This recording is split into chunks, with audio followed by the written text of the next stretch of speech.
invite protocol. My name is Nancy Kalembe, the daughter of the Most High God. Today is a beautiful day. Standing here before you, I'm hopeful that Uganda is ready for their first female commander-in-chief and their very first female president. I want to thank you all for all your support. It is impossible to get here on my own. But you, my brothers and sisters, Ugandans within and without, in whatever capacity you are in, I thank you. There are those who have been there for me physically. There are those who have been with us in spirit. There are those who have stood with us emotionally, financially, socially. I thank you. May God bless you. I've been asked a particular question several times. What should Uganda expect from my leadership? Three things. One, great leadership. Not good leadership, but great leadership. Leadership that is inseparable from integrity. Leadership that is all-inclusive of all the great nations in this country, Uganda. There are 56 of them. That is why our mission is to the 56 tribes of this nation. And our slogan is, leaving no one behind. Our leadership will be accountable and open. The second thing that Ugandans should expect from us is a leadership that is future focused. This time, we will not dwell so much on what has happened, because history is there for us to learn lessons so that we can improve the present and plan very well for the future. So we will be future focused, harnessing future technologies and future knowledge. The third thing is, Uganda will finally have global presence, not as a third world nation, not as an underdog, not just as another African country, but a country that is going to remember its identity. A country that is going to remember and understand what they are made of and who they are. We are blessed greatly. That is why a visitor many years ago called this the Pearl of Africa. We intend, in my government,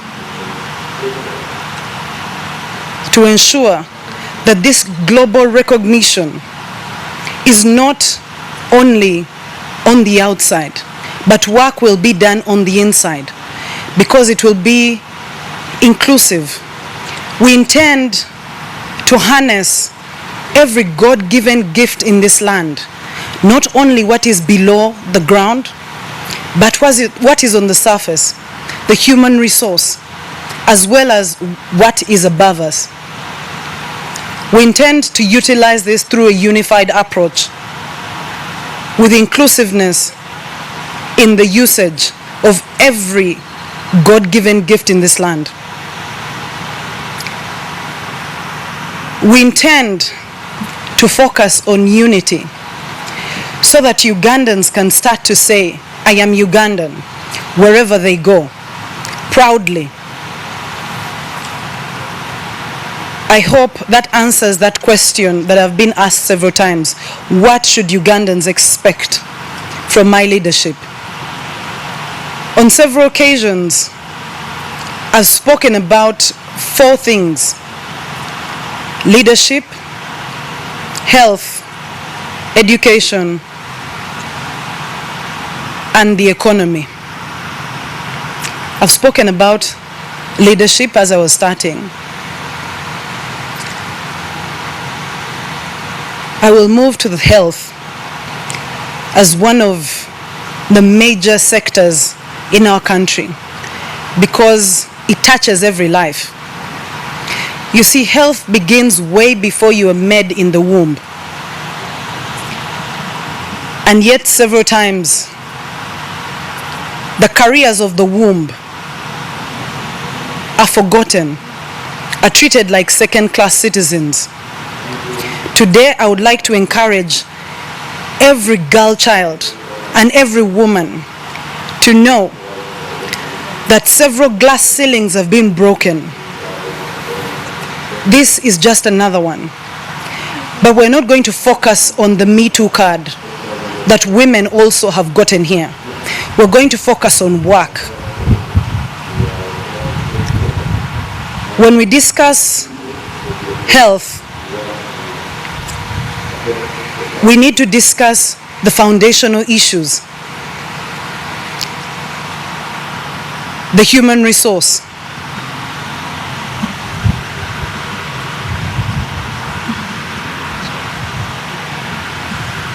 I think this is dripping. We need to discuss the human resource, their welfare.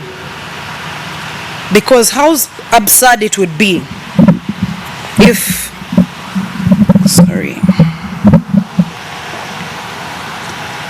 we have beautiful hospitals and yet they're empty on the inside.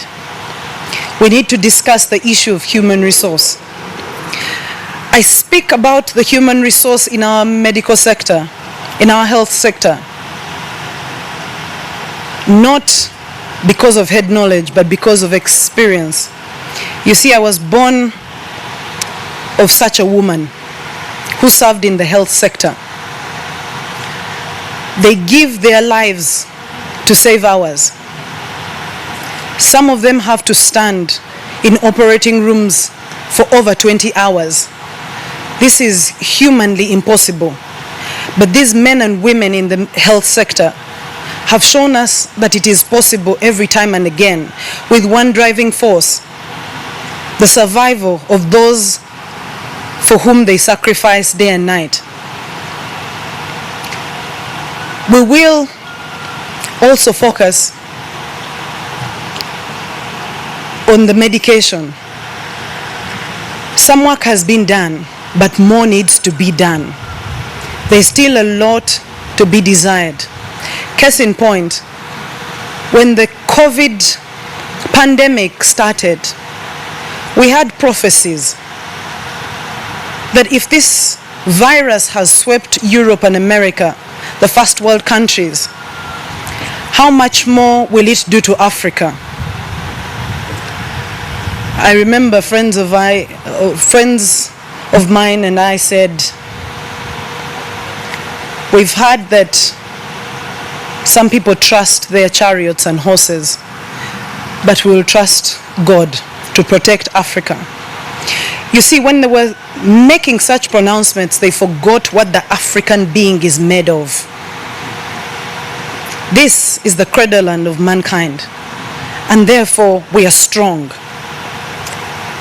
And getting this far with this pandemic, we only thank God that it has not caused devastation as it was expected. We will also handle the infrastructure. We've seen hospitals in other countries being built in 10 days. Their blood is red like ours. What is the difference? Our hospitals and our infrastructure in different sectors take years. We will have to change that together, because it all begins with identity. When Ugandans remember who they are, corruption will become history.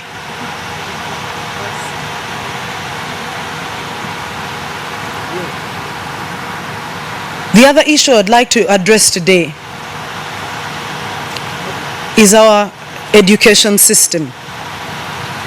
I went through it, and many of us sitting here today have gone through it. It had its pluses and its negatives. However, in this day and age, it needs to be overhauled. I have promised time and time again that when I am president of this nation, our education system will be overhauled. I like to talk a lot about foundations. When most people talk about overhauling an education system, we quickly think about the syllabus. But there is more to that.